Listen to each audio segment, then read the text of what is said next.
आप सबका स्वागत है आपका अपना ही चैनल एफएस ज्ञान में। आज हम किसी भी रेखा को दो समान भागों में बांटना सीखेंगे, या इसी को हम बोलेंगे किसी भी रेखाखंड का समान भागों में वितरण, या इसी को बोलेंगे हम किसी भी रेखा पर लंब समद्विभाजक कैसे खींचते हैं। तो चलिए, इसके लिए मैं बता रहा हूँ वो स्टेप का फॉलो कीजिएगा और वीडियो को अंत तक अवश्य देखिए। आप ऐसी बारीकी बताऊंगा कि आप आसानी से सीख पाएंगे। तो इसके लिए सर्वप्रथम हम कोई भी लंबाई का है ना एक रेखाखंड खींच लेते हैं। ठीक है, मैं यहाँ पर खींच रहा हूँ, एक रेखाखंड खींच रहा हूँ। ध्यान देना, मैं खींच रहा हूँ 10 सेंटीमीटर का एक रेखाखंड। तो आप 0 पर और 10 पर टिक लगा लीजिएगा। ठीक है, ये ऐसा लगा के इन दोनों बिंदुओं को मिला देना। ठीक है, तो ये हो गई हमारी 10 सेंटीमीटर की रेखाखंड। इनको मैं नाम दे देता हूँ यहाँ पर। ये हो गया हमारा ए और ये हो गया हमारा बी। ठीक है, इस तरह 10 सेंटीमीटर रेखाखंड है, जिसे हम स्केल की सहायता से 5-5 बांट सकते हैं।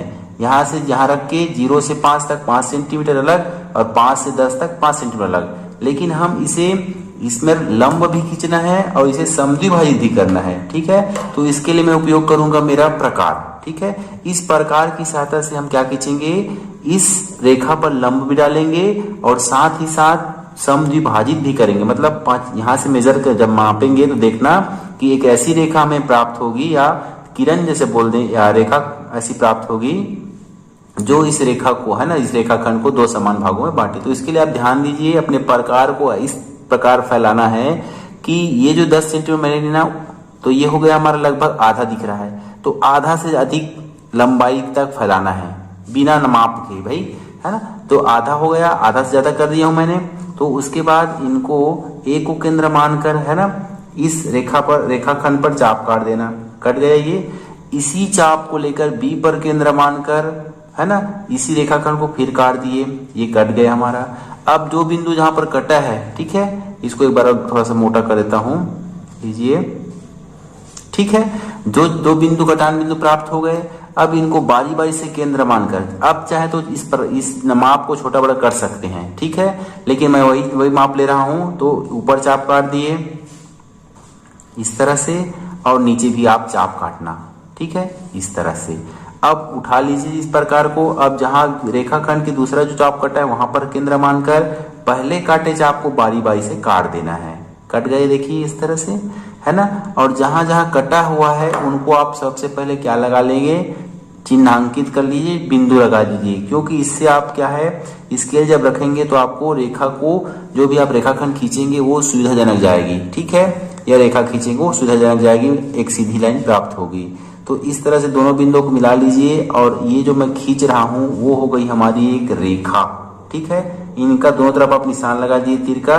तो ये जो जा रही है गई है वो इस ए बी रेखाखंड को, है ना, इस ए बी रेखाखंड को यहाँ पर काट रही है ओ पर। इसको नाम देता हूँ कटान बिंदु, ओ बोल देता हूँ। ठीक है, अब आप ये जो खींचा है मैंने, इसको नाम देता हूँ एल। ठीक है, अब देखिए आप नाप कर देख लीजिए स्केल से कि ए से ओ की दूरी और ओ से बी की दूरी क्या बराबर है ना। समद्विभाजित करना है तो क्या आप समान भागों में बटा है, तो नाप कर देखते हैं। ध्यान से देखिएगा, मैं स्केल से नाप रहा हूँ। तो 0 पर रखा, एक सिरा, एक 5 पर है। क्लियर, 5 सेंटीमीटर हुआ। ये भी यहाँ पर रखते हैं, ये भी 0 पर है, ये 5 सेंटीमीटर है। क्लियर, तो इस तरह मैंने क्या खींचा, लंब समद्विभाजक। क्या खींचा मैंने, लंब समद्विभाजक। तो इस तरह हम 2 पॉइंट प्राप्त हुए कि ए बी लंबवत है किसके, सॉरी इसको मैं लिख देता हूं, ये भी ठीक है, ए बी लंबवत है एल के, या एल लंब है किस पर, ए बी पर, है ना। इसी के साथ दूसरी जो बिंदु प्राप्त होती है, क्या प्राप्त होती है, ये फर्स्ट पॉइंट दे देते हैं। दूसरा पॉइंट क्या प्राप्त हो रहा है हमें कि ए बी को 2 भागों में बांट देती है ना, कौन, बिंदु ओ। जो मध्य भी कटान बिंदु है, कौन बांट देती है, रेखा एल बांट देती है। ठीक है, तो यहां से क्या प्राप्त होता है कि ए से ओ की दूरी और ओ से बी की दूरी क्या है, बराबर है। तो इस तरह से आप बड़ी आसानी से किसी भी रेखाखंड का समद्विभाजक या लंब समद्विभाजक या लंबार्धक खींच पाएंगे। चलिए अब देखते हैं कोणार्धक कैसे, कोण का आधा हम कैसे निकालेंगे। कोई भी अंश का कोण बनाएंगे उसका आधा कैसे, या उसी कैसे ज्ञात करेंगे, या उसी को कोणार्धक कैसे निकालते हैं वो देखेंगे।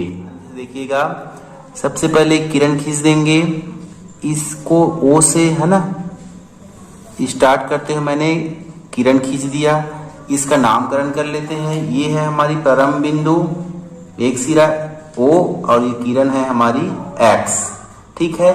इसके बाद हम चांदे की सहायता से जो बिंदु O है वहां पर हम कोण बनाएंगे। चांदे को इस जो बिंदु टिक लिख किया हूं उस पर इस तरह रखते हैं कि ये जो ब्लैक लाइन गई है चांदे की वो रेड लाइन, लाल लाइन के ऊपर रहे, ठीक है, इस तरह से। अब हम यहाँ पर कितनों भी अंश का कोण बनाए उसका आधा करना है, तो हम बनाते हैं 80 अंश का कोण, ठीक है। तो आप यहाँ से गिनते जाते हैं, घड़ी की सुई की उल्टा गिनना है, इस छोर बनाना है तो इस छोर बनाना है, तो घड़ी की दिशा में जाना है, ठीक है। तो यहाँ पर हम बनाते हैं, है ना, जब भी कोण यहाँ पर कोण बनाना है तो इस दिशा से गिनते जाएंगे ऐसा, ठीक है। इस सिरे पर कोण बनाना होता था उसके दूसरे सिरे से गिनते आते हैं। तो मैं बना रहा हूँ 80 अंश का कोण, ठीक है, यहाँ पर टिक लगा लिया हूँ, है ना। अब इसको भी मिलाते हुए मैं एक किरण खींच रहा हूँ, ठीक है, ध्यान से देखिएगा, एक किरण खींच रहा हूँ, दोनों बिंदुओं को मिलाते हुए किरण, इसका नाम देता हूं मैं, O से खींच रहे हैं Y, ठीक है। ये हो गया हमारा दूसरा किरण O और ये हो गया Y, ठीक है। अब चूंकि हम पता है ये कितने से कोण बन रहा है यहाँ पर, वो भी लिख देता हूं मैं, यहाँ पर बन रहा है हमारा 80 अंश का कोण, क्लियर। अब बताइए 80 का आधा कितना होगा, कितना होगा, 40 होगा ना, ठीक है। तो वो हम बिना चांदे की सहायता से कैसे खींचेंगे वो देखिएगा। तो इसके लिए हम उपयोग करेंगे प्रकार का। अपने प्रकार को लीजिए और इसको इतना फैलाइए, है ना, प्रकार लेना ध्यान से। O को केंद्र मानकर जो दोनों किरण खींचे हैं उनको काटना। आप इसके लिए कितने भी चाप ले सकते हैं, है ना, एक से अपनी इच्छा अनुसार ले सकते हैं। मैं इस तरह से चाप लेकर इसको दो काट रहा हूं, ध्यान से देखिएगा, कट गए। अब जहां किरण दोनों जो किरणों को जहां जहां काटी है ना, वहीं को केंद्र मानकर प्रकार को फैला लेना थोड़ा सा, और उनको केंद्र मानकर आगे, है ना, चाप काट देना, ठीक है। वही चाप उठा के जो किरण OF जहां पर काटी उसको केंद्र मानकर काटे हुए चाप को काट देना, ठीक है। तो इस तरह से कटान बिंदु जो मिला उसको टिक लगा लीजिए, ये हो गई हमारी कटान बिंदु, और उसको आप O से मिलाते हुए आगे बढ़ाइए, मिला दीजिए और एक तीसरी किरण की रचना कीजिए, ठीक है। तो इस तरह से ये देखिए ध्यान से, है ना, बढ़ा दीजिए इनको मिलाते हुए। तो ये जो बना है वो उस किरण का नाम देता हूं मैं Z। अब हमें पता करना है, चांदे से नाप के देखना है, तो यहां से यहां तक की जो झुकाव है वो कितने अंश का होगा, 40 अंश का, और यहां से यहां तक का झुकाव जो है कितने अंश का होगा, 40 अंश का। तभी तो कोण आर्धक हुआ ना, कोण आर्धक तभी तो हुआ, कोण का समद्विभाजक तभी हुआ। चलो नाप के देखते हैं। तो आप चांदा लीजिए, चलिए मैं रख रहा हूं, देखना ध्यान से, हाँ,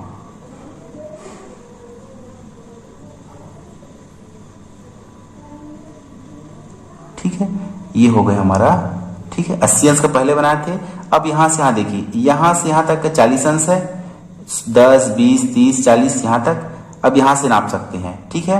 आप चांदे को उठा भी सकते हैं, यहां रख के नाप सकते हैं, यहीं से आगे बढ़ जाते हैं, यहां से 10, 20, 30, 40, ठीक है। चलिए वो भी दिखा देता हूं। इसको आधार मान लीजिए इस तरह से, ये देखिए यहां से 0 से 10 अंश, 20, 30, 40। तो इस तरह से हम क्या खींच पाए बड़ी आसानी से, कोणार्धक। उम्मीद है आप भी ऐसे किसी भी कोण का कोणार्धक और किसी भी रेखाखंड का लंब समद्विभाजक के लंबार्धक खींच पाएंगे। आपको वीडियो अच्छा लगा तो प्लीज इस वीडियो को जरूर शेयर कीजिए और साथ ही इस पर कमेंट भी करना ना भूले। मिलते हैं ऐसे वीडियो के साथ।